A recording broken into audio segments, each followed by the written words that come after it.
Day 1. I didn't want to get out of bed. The phone glow was still on my face when my alarm went off for the third time. I'd been up late answering Slack messages. Now I had to log in again and pretend like it mattered. I sat on the edge of the bed, staring at the floor for what felt like forever. Then I opened my laptop. 5 unread emails. One of them asking if I could jump into a quick meeting. It was 8:17 in the morning. This wasn't burnout. This was routine. The same loop every day. Commute, calls, coffee, collapse. Even when I wasn't working, I was thinking about work. My to-do list followed me into the shower. I couldn't even read a book without feeling behind. I kept asking myself the same question, is this really it? So I gave myself 100 days. No backup plan. No waiting until next year. Just a real deadline. The goal was simple: become a digital nomad. I wrote down 3 things. First, find a remote income stream. Second, sell or store everything I own. Third, book a one-way flight and get moving. That was it.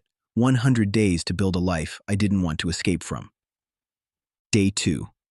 I created a profile on Upwork, added writing samples, set my rate lower than I wanted just to get started.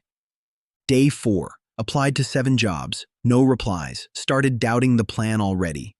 Day 7. I landed my first client, a blog post about fitness, paid $100. The deadline was tight. I finished it in a cafe downtown. It felt like my first real win in months. Day 13. Posted my first items to sell online. Watched strangers carry pieces of my old life out the door. It felt strange, but also freeing.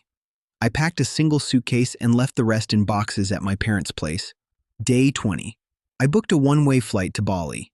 It didn't feel real yet, but the date was set. I wrote it on my calendar and circled it twice. I told my job I wouldn't be coming back.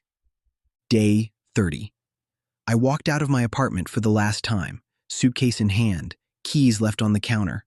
My heart was pounding, but I didn't look back. Day 31.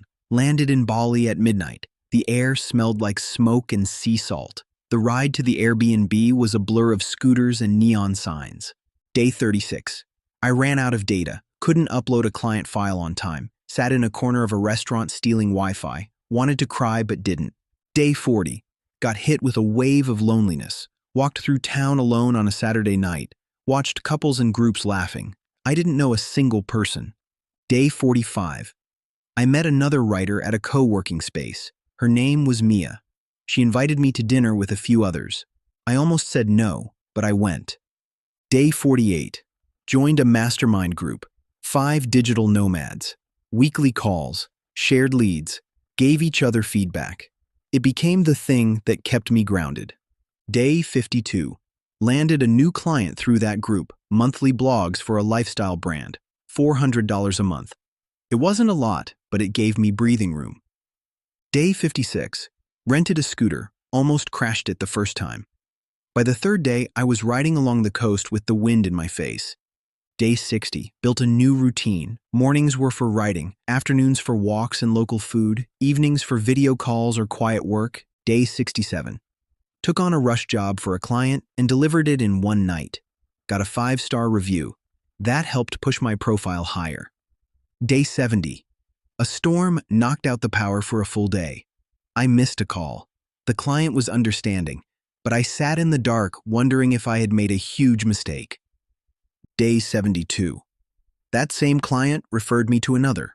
A coaching business, higher pay, longer contract. That changed everything.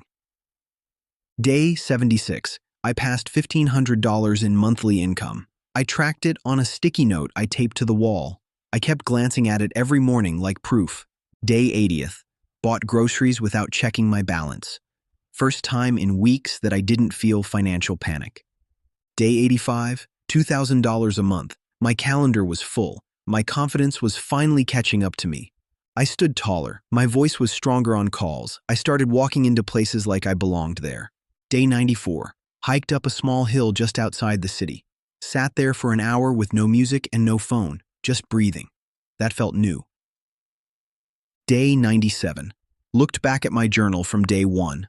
The version of me slumped in bed, dreading the day. I barely recognized him. Day 100.